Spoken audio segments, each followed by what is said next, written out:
Hey there, my name is Emely Roman, and I made $500,000 with a baby on my hips as a digital marketer. And today I'm going to share with you how I quit my 9 to 5 and three things I wish I would have done differently. So basically, I wish I could tell you that I did this whole dramatic thing to quit my 9 to 5 and that I was super, super, super like into planning it and strategic about it, but that wasn't the case. I went through a lot of panic attacks and I had medical depression. And long story short, I decided that um, this was it. It was now or never for me because I still feel this way till today.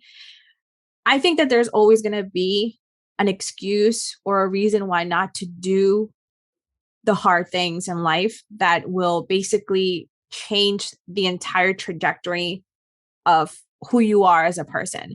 And what I mean by that is that most of the time what I have found is that right after a really hard decision, you are basically conditioning your body, your soul, and your mind to thinking that you can't do those hard things. But once you pass that hard decision, once you move past it, you will always find a way, whether even bad things happen, whether there are storms coming in or whether things don't go the way that you plan it in your head. Resilient people always find a way out of whatever it is. And it's not even just resilient people. I think just human beings, period. Like if you think about it, we have the ability to adapt so well to things. And I think that most of the time we don't become more, we don't do more because we are just letting that like illogical fear set in and like really dictate the way that we run our lives, the way that we do life. And for me at that time, I was like, I'm just going to find a way. I'm going to quit my job. And even though I don't have a savings account, I don't have anything in my account, period, I'm living paycheck to paycheck. And I don't know how I'm going to pay my rent, my car note, my bills, my food. I'm going to find a way regardless. And now that I have a child, it's a little bit different because I'm like, oh, oof, like that wasn't really well thought out. But I think that I still would have done it the same way. Something wouldn't have to give. And so I decided to quit my job. One of the things that I wish I would have done differently was, have a savings account, have maybe like 3 to 6 months of savings before I made the leap, because then that would have given me more confidence to do the hard things. I mean, there was a moment in time that in order for me to build up my testimonials so that people could actually hire me and be attractive to them, I charged $1 per blog post. I'm not proud of that, but that's one of the stories that I always like to share because people think that like it's like I don't know if you guys have heard this, but a lot of gurus say, oh, charge your worth, blah, blah, blah. But it's not really about that. It's really about becoming as irresistible as possible to your prospects. And sometimes you're going to have to like offer free trials and things like that. That's why you have free trials, right? So I'm not saying to always work for free, but at the beginning, you're gonna have to be okay with that because people are gonna want to test you, especially if you don't have any experience. And you should take it as okay, I'm getting free training. And once I understand how to do all of this, I'm gonna be able to actually charge what is fair. So that's one thing. I wish I could have had more savings in my bank account so that way I'd feel more comfortable saying no to $1 and maybe saying, hey, no, pay me, $15 an hour or whatever the minimum wage was back then. So that's one. Number two, I wish that I would have taken care of my credit score a little bit better and that I wouldn't have used my credit cards to fund my business. And this is not financial advice by any means. So take this with a grain of salt. This is literally like I'm just sharing with you my experience.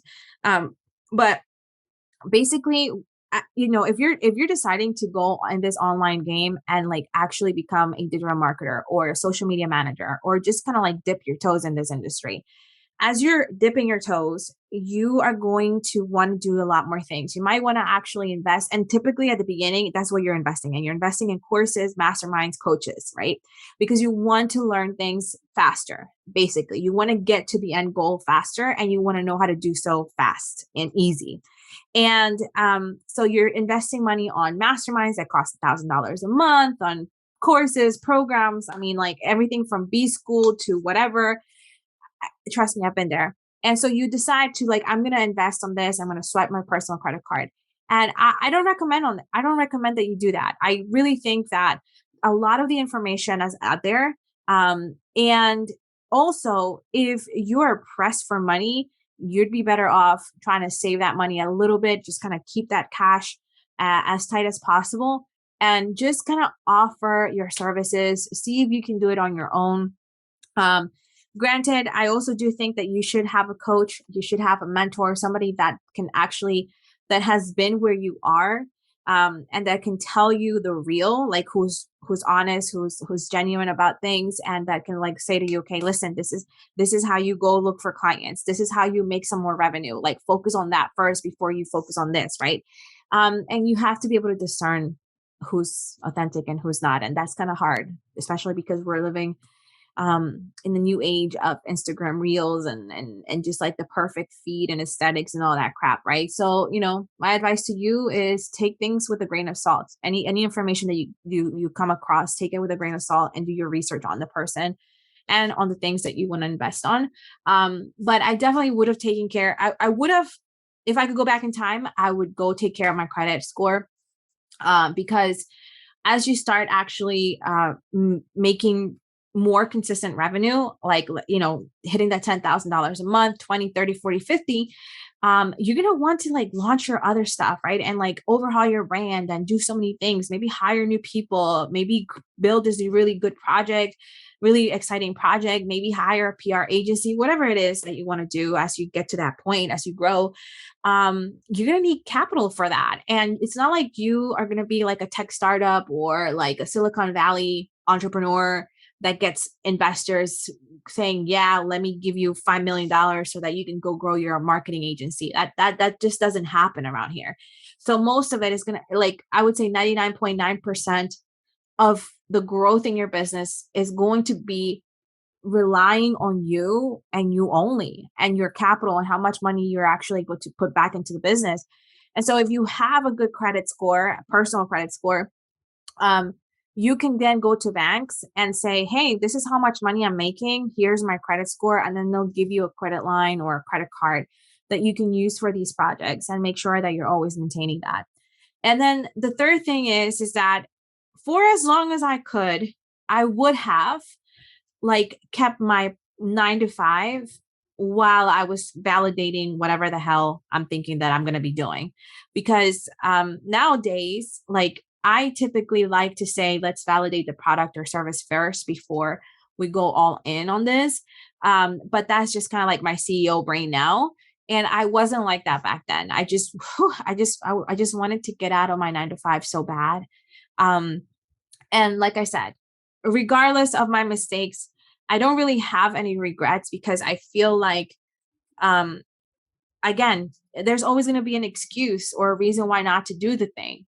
But it's up to you to like move past that and like push yourself and stretch yourself to the point that you can actually persevere and move past this particular block that you have right now. So those are the 3 things that I wish I would have done differently. Number 1, have some savings in my bank account. Number 2, make sure that my credit score is on point. And number 3, try to validate my product or service as much as possible before I go like 1,000% in on my business. And I hope that you found some value in this video. And if you did, let me know in the comments. Are you starting your business now? Where are you at in your business journey? And if you already have your business, what are some things that you wish you would have done differently when you first started? I would love to know.